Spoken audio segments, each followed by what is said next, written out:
Hey, and welcome to another episode of the Pinnacle Podcast. So excited that you are deciding to take your time to join us today.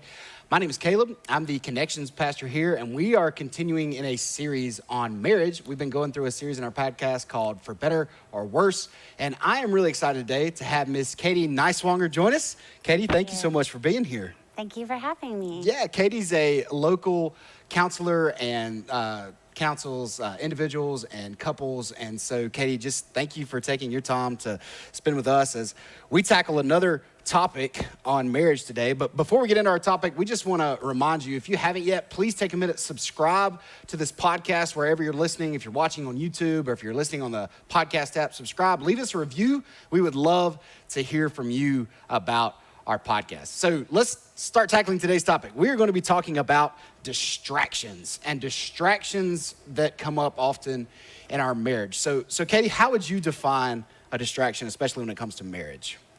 So I would define a distraction specifically for marriage as anything that takes away from the relationship. There are many distractions in our world, and some of them are actually very healthy, positive things, and then we have the ones that are definitely unhealthy and can cause suffering in the relationship. Yeah, so go into that a little bit more. When you say there's such thing as like healthy distractions and then obviously the non-healthy ones, what do you mean by that? So, or give me some examples, I guess. So I mean, a lot of things are healthy in moderation. And then, of course, we have the unhealthy ones, which would be like addiction, adultery, pornography, things like that will never enhance a marriage. Yeah. But healthy distractions, children, our jobs, volunteering, our hobbies, taking time for oneself, like self-care, can be a positive distraction, but it can end up being negative. Social media, tons of lots of different things. Yeah, absolutely. So definitely there's some things that are good things, but if they're done too much, it ultimately can take away from our marriages and be a distraction. So why are these distractions, why would you say they're so detrimental to marriage? And we're gonna really hone in on some of what we think are some of the 5 biggest that are often healthy but can be bad here in just a minute. But before we do that, what are some things, or why is it so detrimental to marriage, and why do we need to be aware of the distractions that might be in our lives?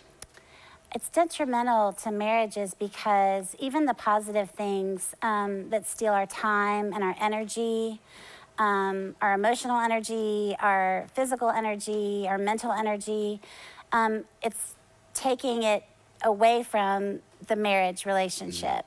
And children are a blessing, and they're wonderful, and but they still are time stealers, and they take away a lot of our resources, and it's important to recognize it first, because I mean, we love our children, we want to nurture them, we want to have them in activities and going and doing things, but when it comes to it taking away too much time, too much energy, that we no longer have that same energy to give to our spouse, then the relationship struggles, and then the family struggles. Totally, yeah. If we want to have healthy kids, then we got to have a healthy marriage. I agree with you. Yeah.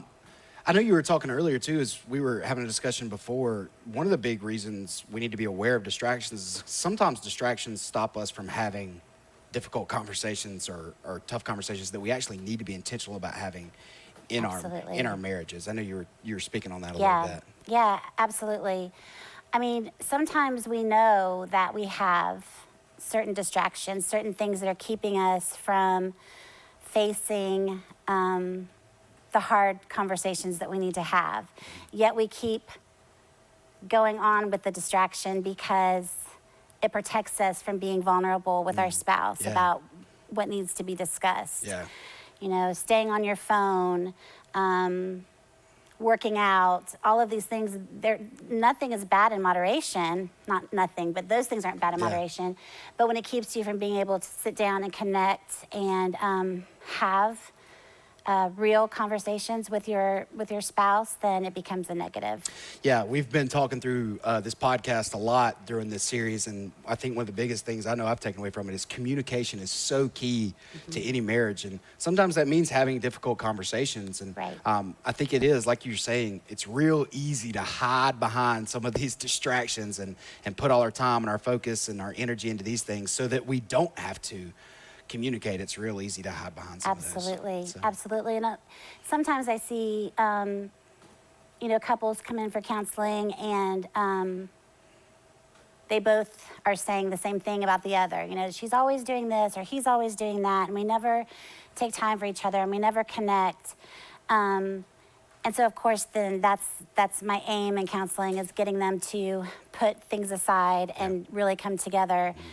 But more often than not, it's one of the couple that comes in, and the marriage is already deteriorating because they've allowed it to go on too long. Yeah, and it's like you said, it's driven like a wedge between them, and ultimately, like, that detour has become an exit, and they're moving away even further from their marriage partner. So let's go ahead and let's talk about some of these big distractions, some of the things that are not inherently bad things, Right. but too much of them or too much focus on them can ultimately take away from our marriage. And I think the biggest marriage distraction, we've already hit on a lot, is I know it happens even in my marriage, is raising kids. Yes. Because like you said a minute ago, kids are a time drain. I mean, they take a lot of our time and a lot of our resources. And so kids are great. I love my children. Of course. But if we're not careful, kids can definitely be a distraction in our marriage. And we can focus, I think, too much on our children instead of focusing on our partner. What would you say to speak into that a little bit? Absolutely. And I think, the husband and wife are the foundation of the family. And I think so many times we forget that. And we are so busy, nurturing our children and making sure that they are healthy and they are active and they are taken care of and they have what they need, that we forget that we're sitting next to our husband or wife who that is taking away from them and their time and the things that they need. And to kind of go back to what I was saying about using distractions to not have to have the hard conversations, I find that a lot of times people use the children to avoid having to draw closer to their spouse or to, give their spouse what they need. Yeah. And I don't think it's ever really done on purpose at first. Well, it seems like such a noble thing to do, to Yeah. take care of your children. You want to do what's best by them. Right. But ultimately, when it comes at the detriment of your husband or your wife, Right. that's when it becomes a Absolutely. real problem. Absolutely. So what are some things that we can do to try to avoid that? Like, what are maybe some intentional things that we could try to do? Well, definitely being intentional. Yeah. I mean, it really takes sitting down with your husband or wife and letting them know what you need and asking them what they need and coming to some kind of decision about how to get there. And I mean, communication it's just vital. And so often, because of our distractions and our busyness, we don't take the time to sit down and connect. And so the connectedness is the other piece, is that it's so important to have at least, and it sounds so silly to say, spend 10 minutes with your spouse. Like, of course we should be, but a lot of I'll times. be honest, in raising our kids, like, when they go to bed, like, it's just like, okay, we can rest now. Like, let's just relax. Exactly. But we want to be intentional about, like, hey, let's have a conversation. Yes, How was your day? Without interruptions. Yeah. And I know with little kids it can be hard, but Yeah. you have to plan around it. You have to plan around their nap time or their bedtime or getting up super early in the morning or something to sit down and talk without distraction and without your phones in your hands and looking into each other's eyes and really hearing what they're saying. Yeah. And like I said, it sounds silly to say 10 minutes. We should think, we should have an hour with our spouse a day, but that just doesn't often That's work not out super that way. realistic, but I mean, if we can be intentional with those 10 minutes to have a real conversation, Yeah. every day. I think that's huge. Absolutely. Another thing we try to do is we try to really plan and schedule date nights. Yes. We try to do that weekly. Sometimes we miss the mark there, but every 2 weeks especially, we Yeah. try to plan at least a couple hours where it's just me and my wife and Right. we can talk about something. Usually it ends up being about the kids sometimes, and that's okay. But at least you're at least we're talking, talking yeah. together and communicating. I think Yeah. that's so important. So Absolutely. leading to our next distraction that I think is probably the second biggest distraction in marriage is our work. Yeah. And work is a good thing. I mean, I think about being in ministry. I mean, in my work, and man, it's such a calling. And so many people are called to their jobs and their positions, and Yeah. work can be a really good thing. But ultimately, if work takes over our entire life, it can really be a distraction in our marriage. For sure, for sure. And then on the other side of that, work can also be like super stressful, or you are, you're not validated at work and you're unhappy, and then you come home and you don't want to talk about work, and you don't really want to talk to anybody, and you kind of shut down because your day has been, tough. Yeah. But one thing that my husband and I have practiced on and off is when he comes home from work, he gets like 30 minutes. Yeah. And when the kids were little, it was so much harder because I was home a lot of the time, and I was so ready for my 30 minutes. Yeah.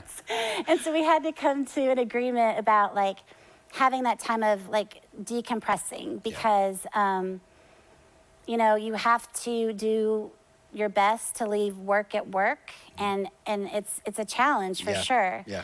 But to come home and maybe take a shower, work out, or whatever it is that a person needs to do to Yeah. decompress. Yeah. And then I feel like it really helps people be fully present in their Yeah. home. And even like the stay-at-home mom, Yeah. she needs that time too, or Yeah. the stay-at-home dad. It's important to have just a little bit of me time where you can gather your thoughts, you can breathe, you can pray, you can do Yeah. whatever it is you need to do.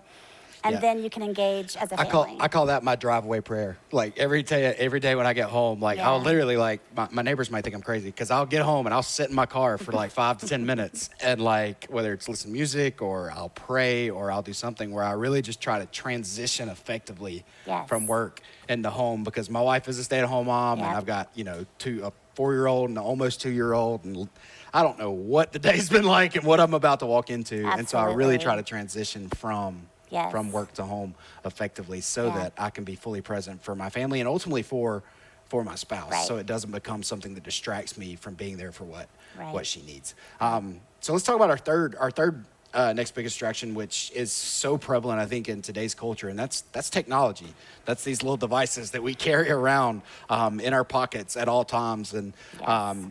it's like we freak out if they're about to die. Like, I gotta find a charger, give me a charger now, because it is such can be such a distraction in social media. We were talking about that a little bit earlier. Yeah. I think that's also a really, really big distraction that we have to face today. I agree, 100%. Yeah. And, it's instant communication, it's instant feedback, it's instant validation. Yeah.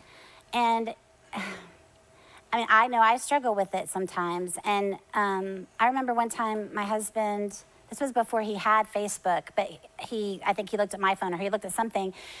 And I forget what I had posted, but it was something I was really excited about. And he had no idea that had happened, and it had been like a couple days. Yeah. And it hurt him. And he said, "Why didn't you tell me this?" And it made me think, like, why didn't I tell him? And then I realized it's because I got the validation I needed Yeah.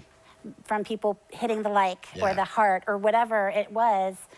And I realized then that, like, I wasn't sharing my all with him. I was sharing it with Facebook. Yeah. And I was getting like 52 likes. Yeah. But it hurt his feelings, and it should have. Yeah. And then just being intentional to put your phone aside, especially during that connection time that you Yeah. have. But at meals, and really, I mean, most of the time that you're at home together, I mean, we work and everyone's busy, there's kids' activities. There isn't a whole lot of time where we're just at home. Yeah. And so limiting that time is definitely key to being able to connect with your spouse. Yeah, I agree. It's so easy to connect with so many people all across the world because of social media, but the person we should be connected to most is the person that's in the house with us. I mean, Yes. is our spouse. So Yes. I think that's hugely important. I love the story you told about that with your husband. Yeah. Thanks for sharing that. So let's talk about our next one. Sometimes this can be a big one in our communities and our culture, and sometimes a big distraction can be our in-laws and our family of origin, our parents, and things like that. Sure. So what advice would you give to maybe a couple who's dealing with that, who's having to battle that tension of one spouse is really focused with in-laws and different things Yeah. and with parents. Yeah. I mean, people are connected to their families in different ways. And while I encourage like really strong, healthy relationships with our parents and grandparents and cousins and siblings, when you make the commitment to your spouse in marriage, he or she become your sole focus. Yeah. And taking care, like now, my parents are in great health, thank goodness, but I know that you get to be around my age and parents are starting to get older and need some care and things like that. That has to be addressed, obviously. But it really comes down to the communication between the husband and wife. Okay, like I need to do this for my mom because whatever reason, what do we have going on? Is this going to take away from whatever? Communication is always the key, and not just going out and doing it and expecting your spouse to understand. If you come to them first and let them know your plans or what it is, what needs to be met, it's always better. And the other thing is like boundaries, because I was going to say that too. That's great. Yeah. I mean, it's great to be close to your family, but your husband or wife and your children, you are a family unit of your own, and creating boundaries with what we share with our family and the time that we spend with our family is important, especially people don't always get along, and you have to make sure that you are taking care of your marriage first. Yeah, totally agree. Couldn't agree more. And that's going to lead kind of to our last one. The biggest, or one final big distraction that I think a lot of us see is just really selfishness. Sometimes we want to put our own dreams and our own desires and our own goals and the things that we want to accomplish ahead of our spouse, and that can be a big distraction. Our hobbies, the things that we really care about. Hobbies are great, but they can ultimately become a distraction if we're not careful. Absolutely. Yeah, I mean, like, we're all, living life and trying to better ourselves, and we want to be the best that we can be, and we want to feel like we are capable of things, and all of those hobbies and interests and things like that, they're not bad, but there's such a focus right now on self-care, and if it's good for you, and you do what you need to do to take care of yourself. And while it is so important to take care of ourselves, we have our spouse who needs the same care. And hopefully our spouse is also doing things to take care of themselves. I mean, it's important to have a little bit of your own thing going on. Yeah, totally. But it can become such a distraction and detrimental to the relationship when it's too much time, too much mental energy focused on it. And I want to include my spouse in that. Yeah. Like in my self-care, like in things that I'm doing for me. Like I want her to see that that's where it goes back to my opinion, the communication behind it all. Of hey, I'm sharing with her, like, I have a hobby of fishing and I could easily go do it every afternoon. And but that would be such a detriment to my family and every weekend. But if I can talk to my wife and be like, hey, look, I haven't done this in a little while. I need a day to just kind of go get away for a little bit. Are you okay if I do this then? And we can communicate about it, and she sees the need behind it, and that it's not a desire to get away or escape from them, but it's just desire because I need some time for me to take care of myself. And we're on the same page that way. And it doesn't come off as selfish, and it doesn't come off as it shows that I really, like, I'm taking care of me so that I can take care of us. Exactly. So and we definitely need that. I mean, we need time as individuals so that we can nurture our relationships. But communication, like you said, is just crucial because I could go off and do something that I enjoy doing, and then find that I'm doing it too much and whatever it is. And my husband may not think, like he might think she just wants to get away from me, or I didn't know she was going to be doing this today, or whatever. So communication is just, is so crucial. And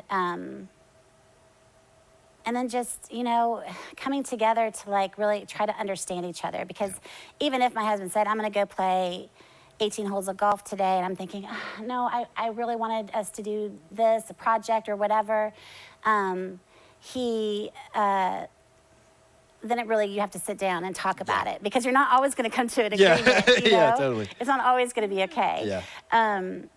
But